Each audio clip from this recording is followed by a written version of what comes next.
This is the On All Cylinders podcast, powered by Summit Racing. Your host for today is Summit Racing's Paul Sokolis, with special guests Wes Buck and Mike Carpenter from Drag Illustrated. Here we go. Welcome to another installment in the On All Cylinders podcast series. I am your host for today, Paul Sokolis, and yeah, we've got not one, but two special guests on the episode today. Joining me is Wes Buck, founder and editorial director of Drag Illustrated, and Mike Carpenter, chief operating officer of Drag Illustrated. And we're going to be talking about a lot, specifically Drag Illustrated's 30 Under 30 program. But before we get too far ahead of ourselves, guys, welcome to the show. Thanks, Paul. Thanks for having us, man. We appreciate it. I love doing this stuff. So yeah, we're excited to be here. Okay, so we'll get to some of the bigger reasons why we're having this interview today, but let's start easy. Let's have some fun. Tell us how you guys both got into the gearhead world. Like, what made you interested in drag racing and motorsports? Well, I'll go first, but you'll find there's some significant similarities between Mike and I's story, but it really just starts with like a lifetime spent at the racetrack.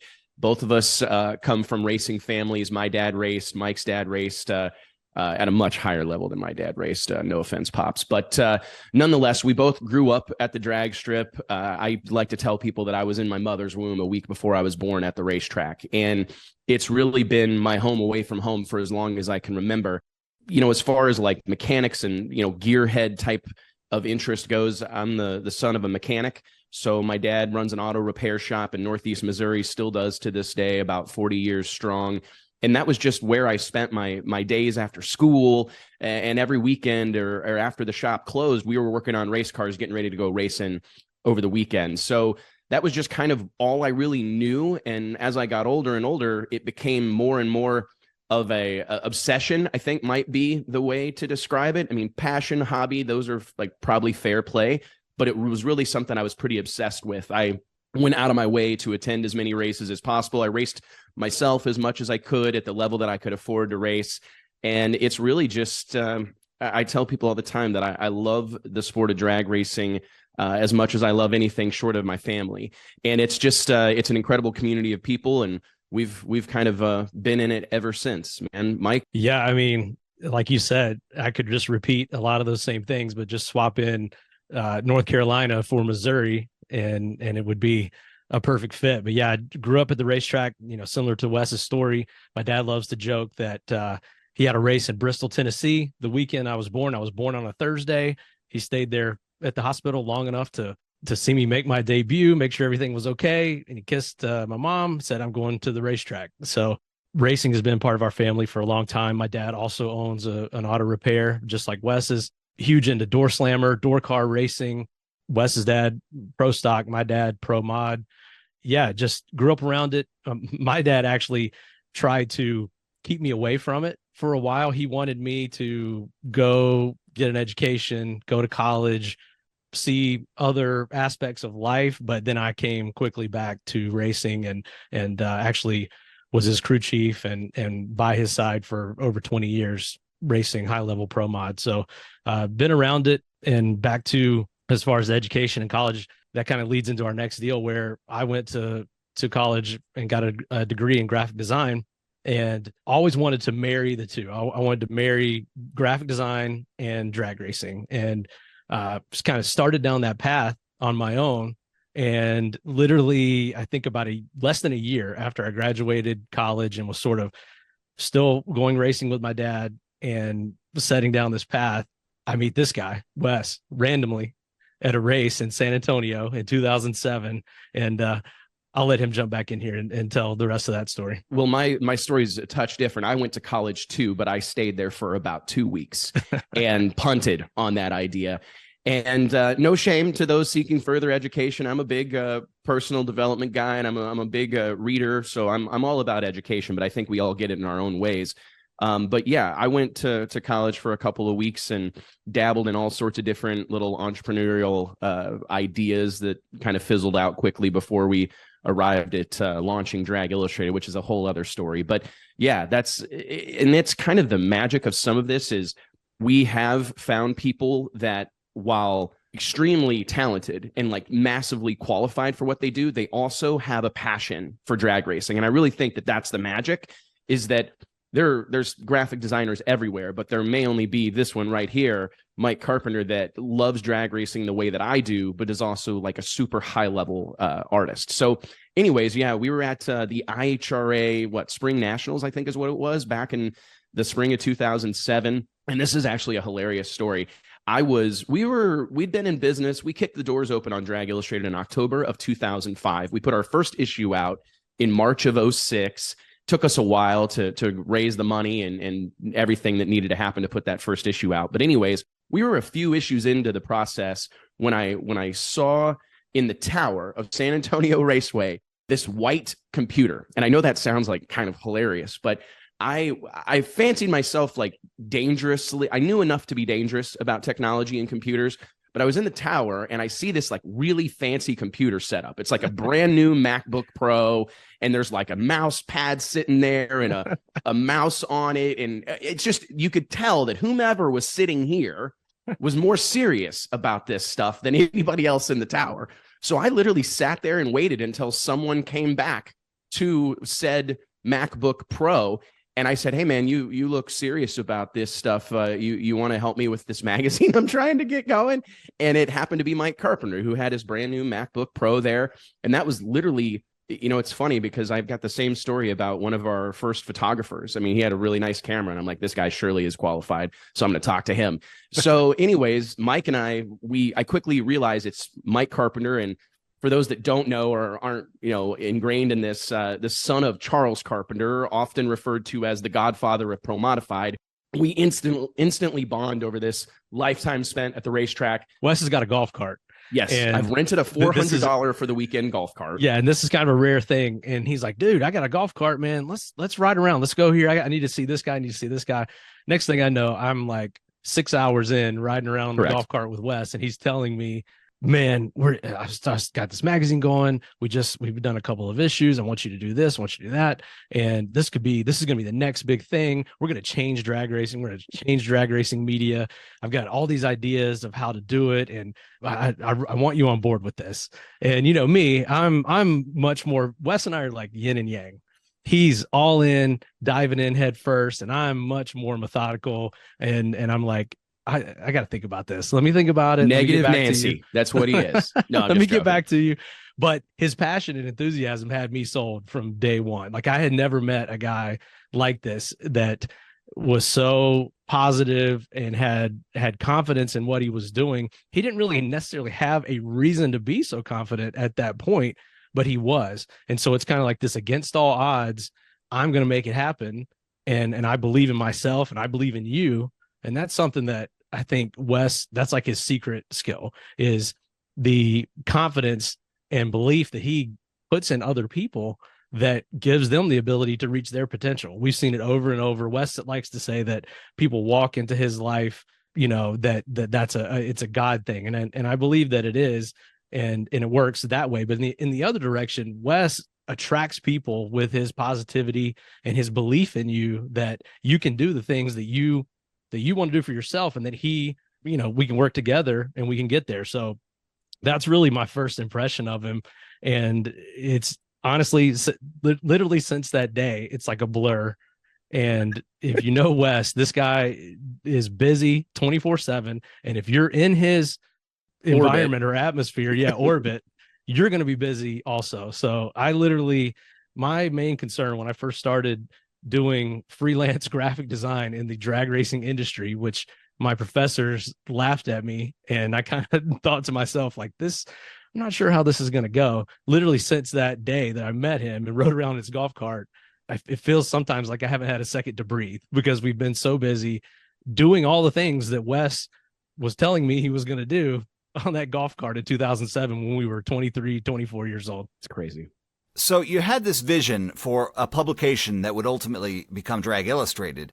Can you kind of elaborate on the mission statement behind it, or what the genesis of the idea was? Yes, absolutely, Paul. The mission at Drag Illustrated has and always will be to grow and build the sport of drag racing by celebrating the men and women who do it every weekend, who spend their nights and weekends at the track. That was something that the original kind of belief or thought process was that I looked around drag racing, and to this day, it still exists to some extent, but I liken it to a high school hallway where there's all these cliques that have developed. And it's not a bad thing, right? It could be construed as a bad thing. It's not, right? I mean, we all kind of migrate to people that share our thoughts and beliefs, and common interests typically bring people together.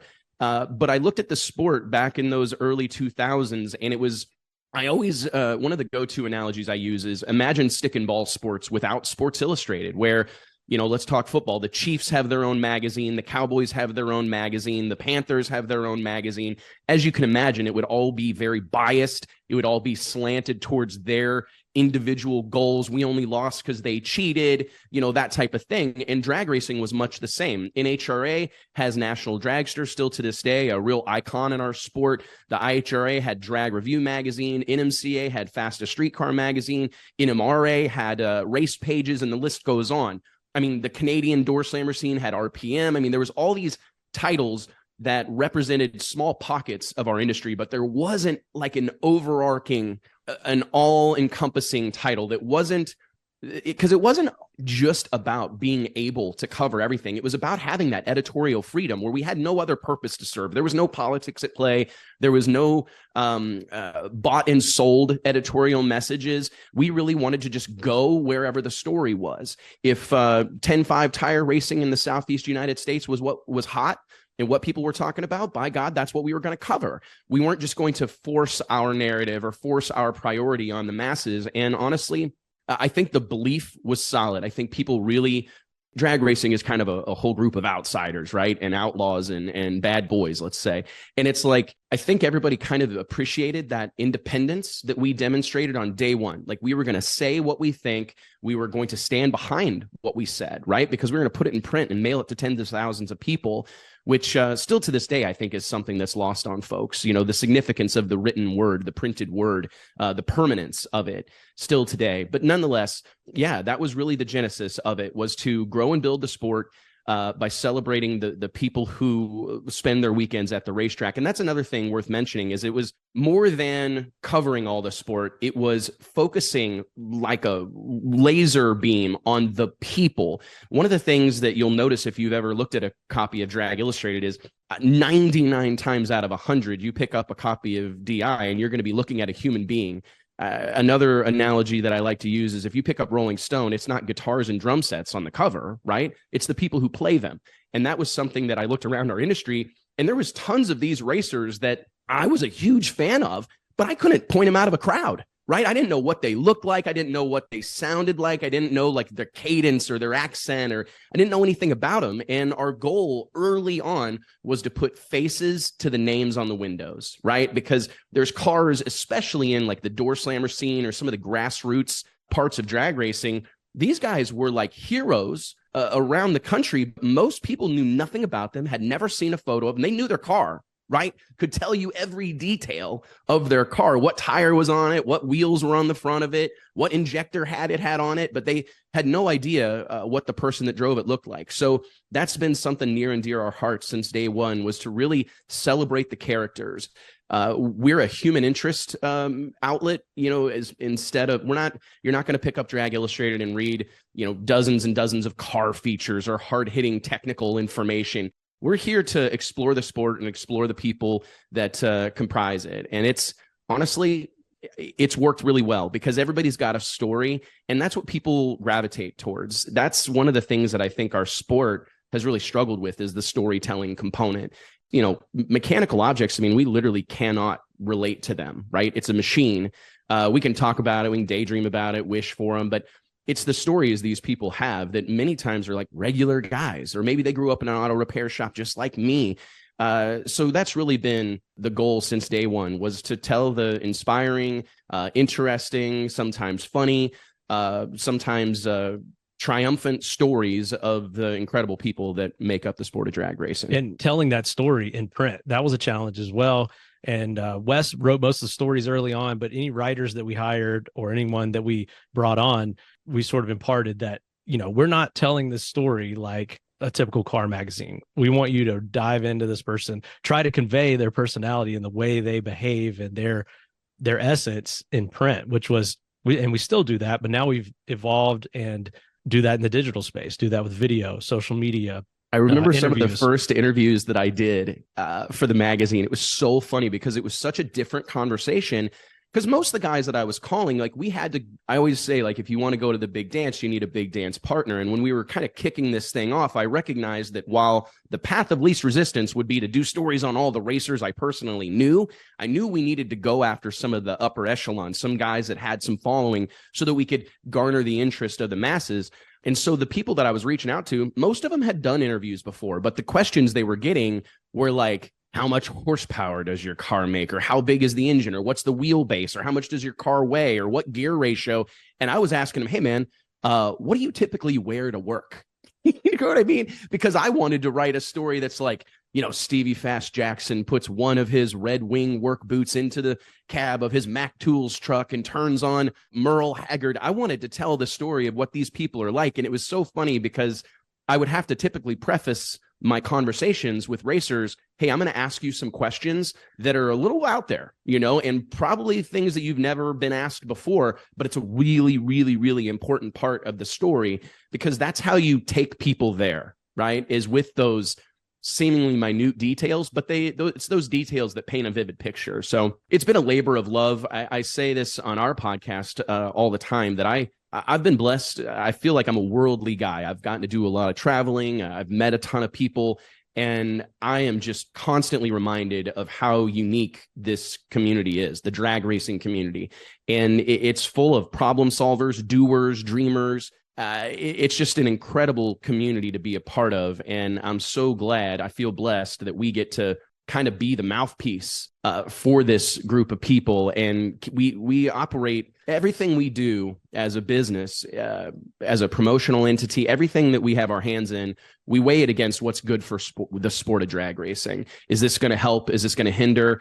How can we be a beacon, you know, for this sport? So anyways, we're, as you, I'm sure can tell, Paul, we're super passionate about drag racing, but we're also passionate about the project that is Drag Illustrated. Yeah, and that people aspect is really why I wanted to have both of you on the show today.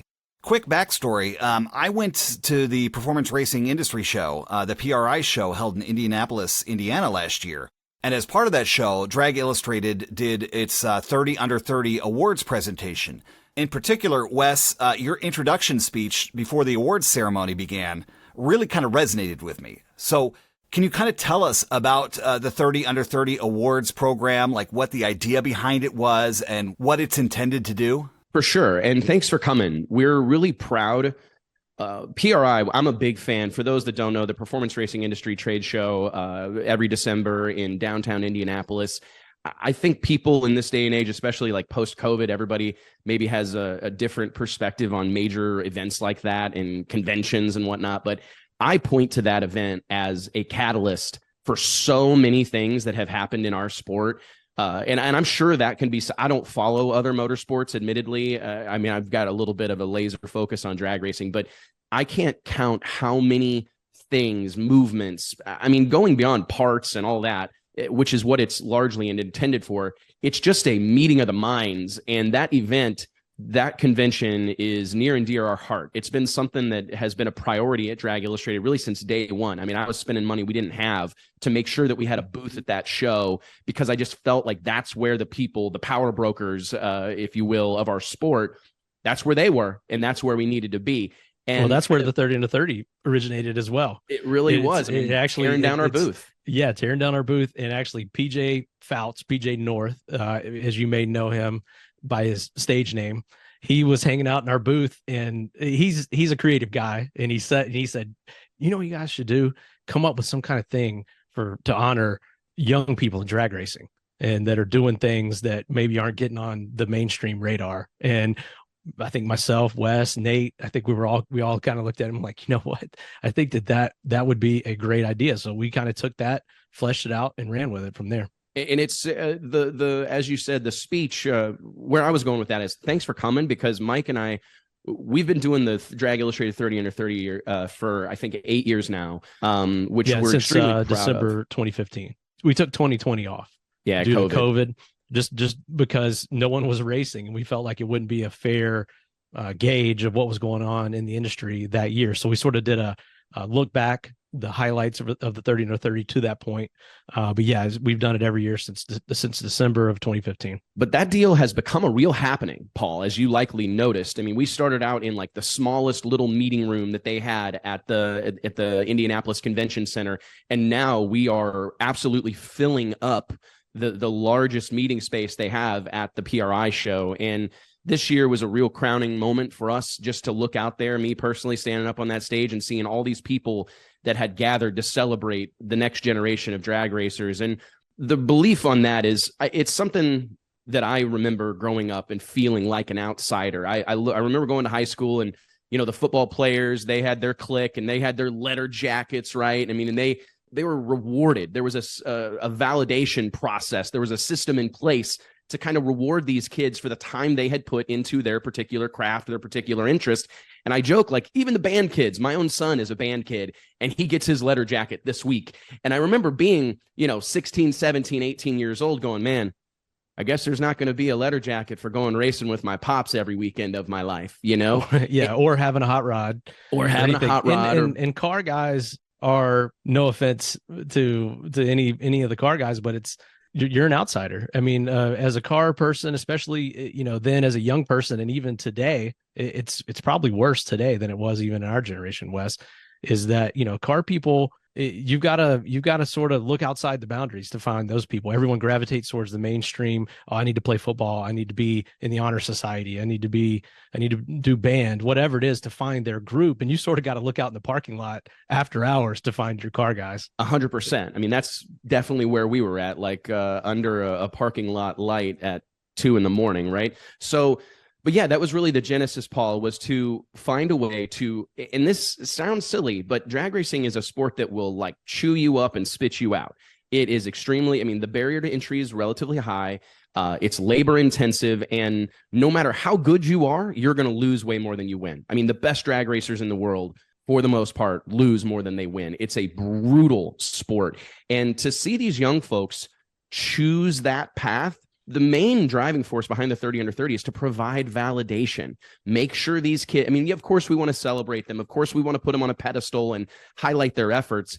But as someone who has done that and in many ways continues to, I know how important that little bit of validation can be for someone, especially someone who's got options.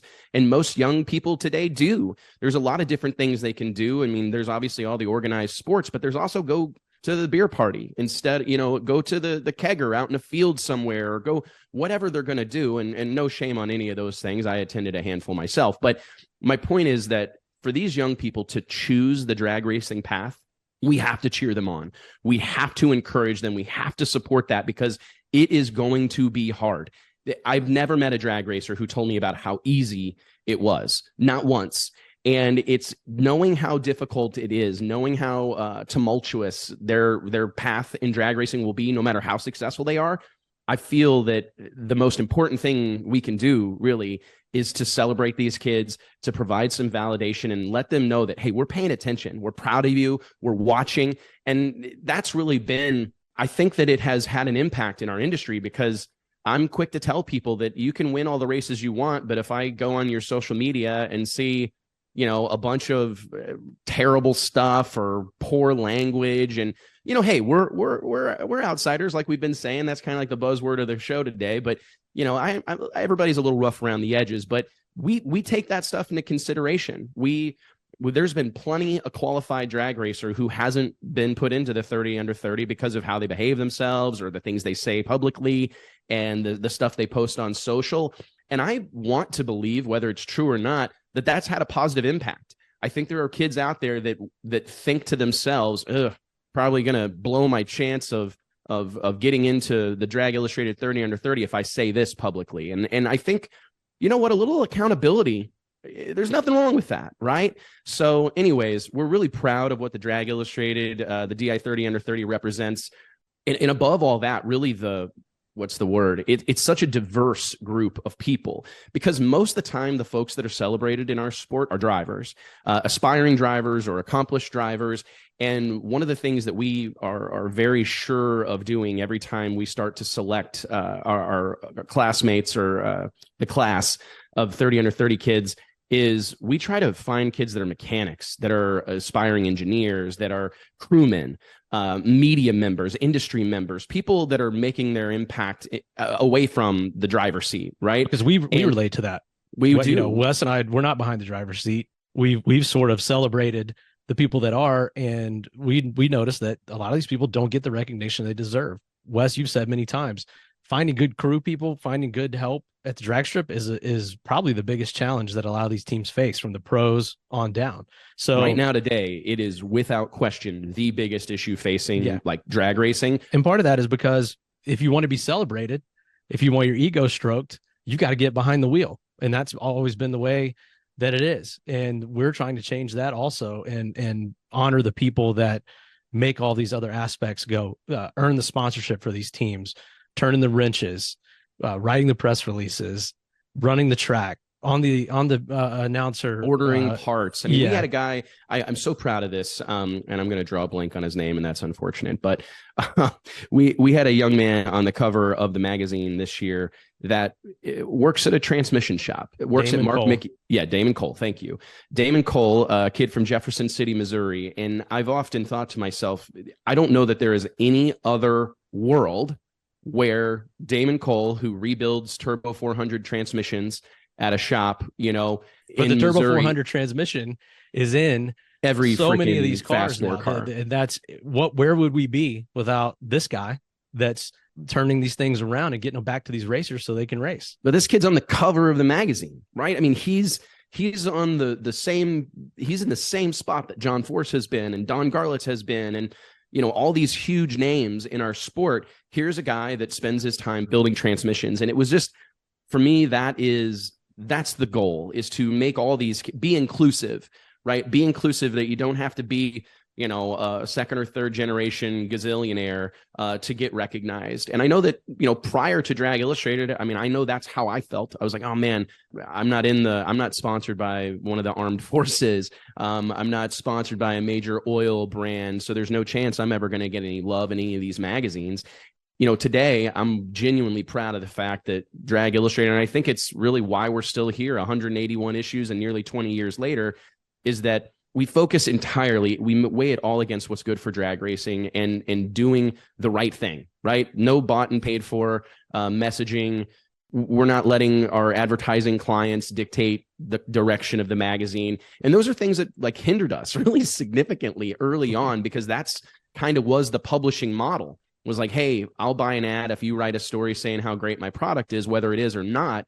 And we have bucked that trend since day one. And I think that maintaining our integrity and having like a real trustworthy, meaningful relationship with our audience, that's driven the bus since day one. Yeah. And I mean, back to the thing about honoring people off the track, we look at it, it's easy to quantify wins, championships, records, all that stuff. And everyone gets the accolades for that. But like, how do you quantify how, you know, who's doing the most as far as PR for their team or things like that? And I feel like the Drag Illustrated 30 under 30 awards may be one of the only, if not the only way that these people can quantify that what they're doing is as important as what the racers are doing on the track. So we take it very seriously, and we've built an entire system around it. We can get into some of the details of how the process works if you want to, as far as the nominations and you know, how we put this issue together. Yeah, totally. Let's go there. So this is an awards program that you have to be nominated for, correct? Yes, that's correct. So we have a Google form that we set up every year in the fall, and each person can nominate up to 3 deserving individuals. They just have to be under 30 this year as of January 1st, 2023. So anyone that's involved in drag racing in any capacity is eligible as long as they meet that age requirement. And so a lot of times once this form goes live, people will send it to their friends and family, send it around. We've seen social media campaigns. We've seen a lot of involvement in the last couple of years trying to garner nominations for this. We end up with several, close to 10,000 nominations for this deal. to where it becomes quite a process that we have to start early on. We actually started on September 1st and it closes on September 29th as far as the nomination process. We do that early in the year because it takes from there, September 29th, to PRI, the first week of December, to get this thing put together. And we sort of start weeding down layer by layer. 3-4 rounds of cut downs that really, and it's tough. And I know that this is something that people it's are not a sensitive popularity to. concept. Yeah, I think that's one thing that we wanted to make. It's not number of nominations you get. We certainly take a look. Like if you're someone that wasn't on our radar and you've gotten all these nominations, we definitely are going to take a look and see what this story is about.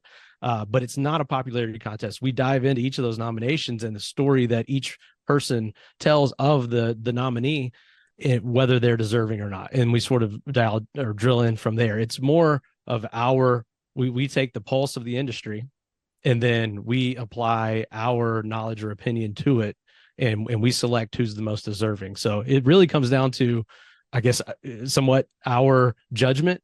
But again, we feel like if we left it open to a popularity contest, it would just be whoever won the most races that year, whoever set the most has records, the biggest whoever won the following on most social money. media. Yeah, whoever right? has the biggest following on social. That's another big one. And that's truly not what it is. No, and it's important that distinction's made because there is a belief that it's a popularity contest. And then, yeah, like Mike's saying, those things certainly have influence on us. And it's like, if we see somebody or even somebody that's well known and they've got all sorts of nominations, we've got to consider it, right? We've got to look into it.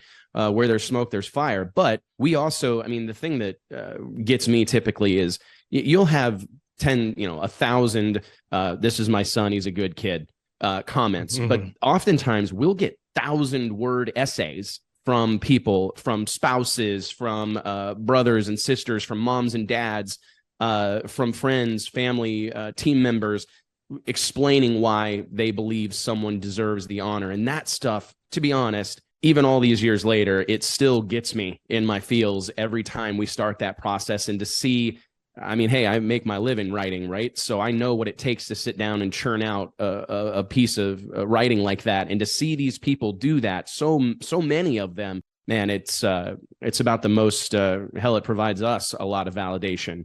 And it's a huge reward to see how much this honor means to people. And, kind of bookending the 30 under 30 thing, in our 8th year, I believe we had 29 of our 30 honorees travel to Indianapolis to be a part of that ceremony. And that is, we believe it to be one of the largest happenings at the PRI show.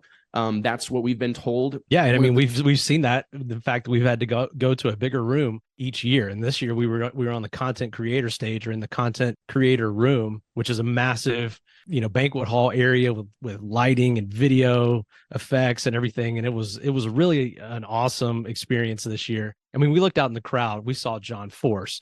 We saw Glenn Cromwell, the president of the NHRA, Sam Corcus, the producer of No Prep Kings and Street Outlaws. All these racers, Stevie Fast Jackson, Robert Height, Ron Capps, Antron Brown, Clay Milliken. It's like a who's who of the drag racing community. And I also am proud of the fact that we paint such a wide swath. It's not just NHRA guys. It's not just PDRA guys. It's all people from all walks of the racing life. And we've gotten some great support from huge companies in the industry like Summit and dozens of others that are all included in the award ceremony, on the jackets. And it's really cool. You see so many photos after the event of people wearing these jackets at the track. And it's a real badge of honor for them. And we love to see that. And we love the involvement from our advertisers and the companies that are buying in and supporting this as well. And I'm glad you alluded to the crowd at the awards ceremony, because it really speaks to the prestige of the 30 under 30 program. As you were giving out the awards, I took a look over my shoulder, and standing 6 feet behind me is Greg Anderson, right? Greg's son was one of our 30 under 30 nominees, very deserving, Cody Anderson. And great kid. And that's another thing I wanted to touch on too. We get a lot of nominations for kids that are 18 years old. And then we get nominations for kids that are not, whether they're not kids maybe at that point, but at 29 years old. And we have to consider that as well. And then it's also their future potential in the sport. Is it someone that we think if you're 18 years old and you get included in the 30 under 30, it's because we believe that you're going to be a part of the industry for the long term, and you're invested in it. And we're going to see you when you're 30. We're going to see you when you're 40 and 50, still in the industry. And you're not someone that's just in and out, going to pursue interests elsewhere. We really value that because we make our living in the industry. We value companies that invest in the industry. We value people that invest in the industry as well. And so we're big on people that plan to be a part of this for the long term and plan to make this their career and their life, because that's what we've done. So we sort of look at it through that lens as well. I want to touch on something you had mentioned earlier, because you alluded to how many nominees make the trip to the PRI show in Indianapolis for the awards ceremony. And correct me if I'm wrong here, last year you had a nominee travel all the way in from Europe. Is that right? Yeah, Ida Zetterstrom. She's a Top Fuel rising star in Europe. And yeah, she actually came over and she won. Lincoln Electric gave away a welder, and she is actually the one that won that in a hat draw that we did, which was pretty interesting, because now it's like, all right, we got to find one that converts to 220 that they've got over there in Europe, and how we're going to ship it over there. So our long distance award goes to her, and she ended up with a welder as well. So the Drag Illustrated 30 Under 30 program is really open to anyone under 30 years old in the halo of drag racing. 100%. Yeah. I mean, and that, again, it doesn't matter where you find your way into this sport. And that's like a big part of it, is that we want this to be one of the, I mean, I believe it to be one of the only places where our sport's looked at in its entirety, not just a specific, niche within a niche within a niche. And yeah, it doesn't matter if you're from, the Middle East or if you're from, Missouri, whatever, if you're doing something significant, if you're making a difference in the sport of drag racing, we want to know about it. And we want to do our best to celebrate and reward you and validate those efforts, man. And we continue, the process continues really after the awards ceremony, because now you're in this fraternity, or you're a 30 Under 30 alumni, and we have a Facebook group where we keep in touch with these people. And we also, anytime a 30 Under 30 person does something, it goes on our radar. We usually try to help prop them up, get that publicity out there. We've had so many 30 Under 30 nominees go on to win races, championships. Spencer Hyde, who was a recent 30 Under 30 nominee, actually won the Drag Illustrated World Series of Pro Mod back in March, won $100,000 from the number 32 and final qualifying spot. So we have so many people that it's been cool to see. Maybe we're first to honor them. Maybe they were early in the industry at that point, and they've gone on to become, names like Justin Ashley, Troy Coughlin Jr., Austin Prock, Leah Pruitt, Alex Laughlin, Dallas Glenn, Camry Caruso, Joey Gladstone. I mean, that's just to name a few.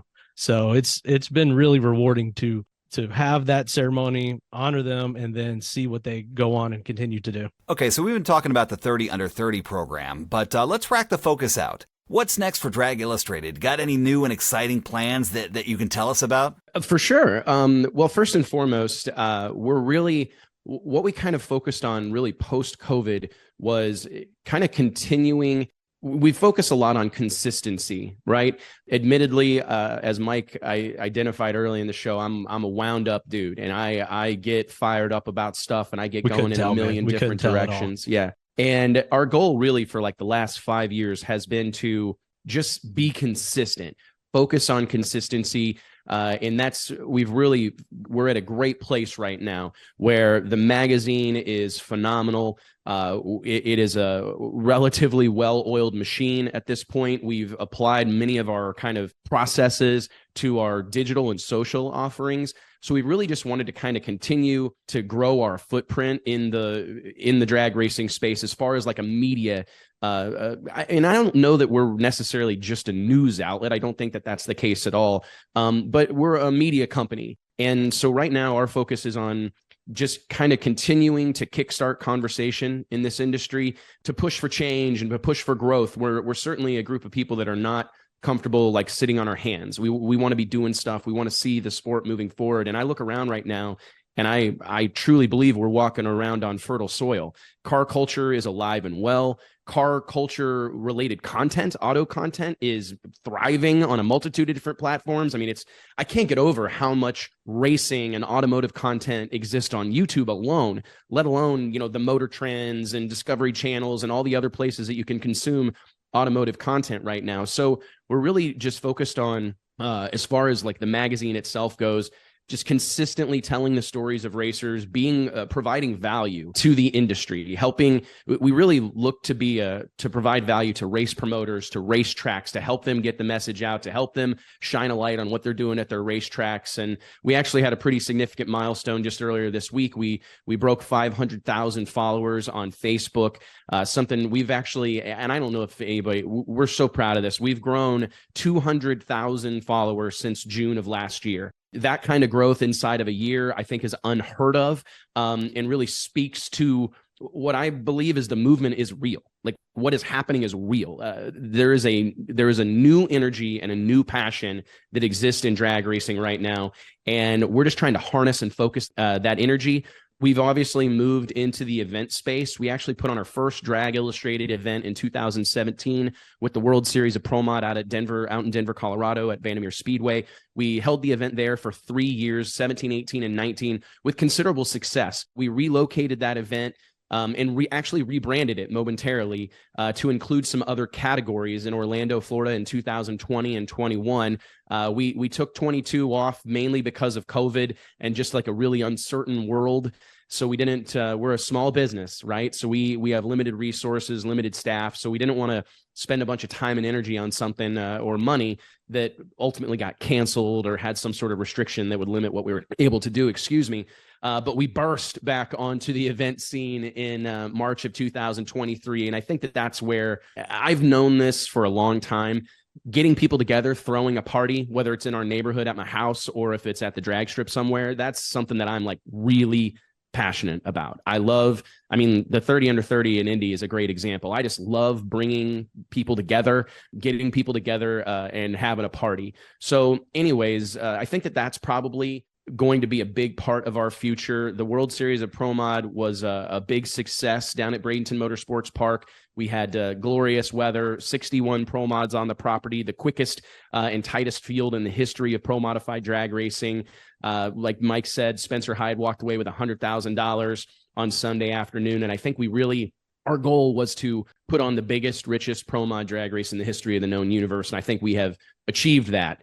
And I think that there's more for us in the event space. I don't think we're out here trying to put on 20 of these things, but I do see some growth opportunity for us in the event space. We're also doing more and more in the video space, the podcasting space. That's something that is near and dear to our hearts. We also just did our 300th episode of our podcast, the Wes Buck Show, that happens every Wednesday at 2 p.m. Central, 3 p.m. Eastern.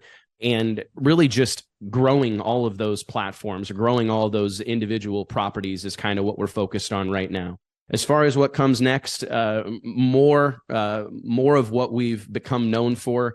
And we're really just looking for new ways to celebrate people. I mean, the 30 under 30 is one of many things that we do at Drag Illustrated. We also do our Women of Power special issue, which is similar to the 30 under 30, but it's entirely female racers and female industry members, and just finding new ways to be a valuable utility to the sport of drag racing. Mike, do you think I covered it all? What else are we working on? Yeah, man. Talking about the other theme issues, we've got the sportsman issue that honors sportsman racing exclusively. Each of our theme issues honor a specific segment of drag racing that we believe is maybe not underserved, but doesn't, when you pile it all in together, you tend to just gravitate towards the same names or the biggest names. So you've kind of got to separate it out and say, hey, check out how many young people are involved in drag racing. Let's shine a spotlight on them and look at how diverse drag racing is. Look at how many women are involved. And that's a huge thing in drag racing, especially if you look around. We actually saw a stat recently that stats showed that roughly 25% of the junior dragster contingent at that point was female. Now it's over 50%. And so what kind of effect did that have on women being involved in racing and how that has grown? Our 30 under 30, I don't have the exact number in front of me, but I believe it was over half of our 30 under 30 honorees this year were female. And so drag racing is a hugely diverse sport. We actually saw that in Las Vegas last year when Madison Payne defeated Tony Stewart in the final in Top Alcohol Dragster by, I believe it was less than 1,000th of a second. and took her first win. But where else will you see something like that? One of the biggest legends in all of racing, multi-time champion, track owner, series owner. I mean, you name it, he's done it versus a rookie. You know, I don't know exactly how old she is, a young female racer. That really only happens in drag racing. So we try to spotlight things like that. Yeah, we're not proud enough of it. I mean, and I can't scream. I mean, I wish I would just start yelling and screaming about it, because it is completely unique to the sport of drag racing. I think about the drag strip is the ultimate level playing field. I don't know that our sport's proud enough of that, a place where, you know, and as Mike and I both have daughters, and I think about that in every other thing that they're going to encounter in their life. And I don't know that my little girl will ever have anything to do with drag racing, but to know that there is a place where she can go and compete at a high level and be an equal, it warms my heart. You know, it makes me feel good about what this community and what this sport represents. Yeah, we're super proud of it. And I think that's a fantastic sentiment to close on. Oh, almost forgot. Before we wrap up, Mike, Wes, where can folks go to learn more about Drag Illustrated and the 30 Under 30 program? You can follow along with everything we're doing via dragillustrated.com. Of course, facebook.com/Drag Illustrated. We're extremely active on social media. It's something that we're really proud of. So we try to be as many places as we can. Instagram at Drag Illustrated, Twitter at Drag Illustrated. And of course, check out the Drag Illustrated YouTube channel. That's been one of our focuses here recently. And give us a like and a subscribe, man. Well, gentlemen, thank you so much for your time. We've been talking with Wes Buck and Mike Carpenter with Drag Illustrated, and specifically the 30 Under 30 program that kind of shines a light on some of the young individuals making a difference in the sphere of drag racing. Thank you guys so much for your time, and good luck to you. Thank you for having us, man. We love doing this. Anything we can do to talk about drag racing and spread the gospel, if you will, we're happy to do. We appreciate you having us, Paul. Thank you. This has been the On All Cylinders podcast, Powered by Summit Racing. Check out new episodes coming soon at OnAllCylinders.com. OnAllCylinders.com. Thanks for listening. See you next time.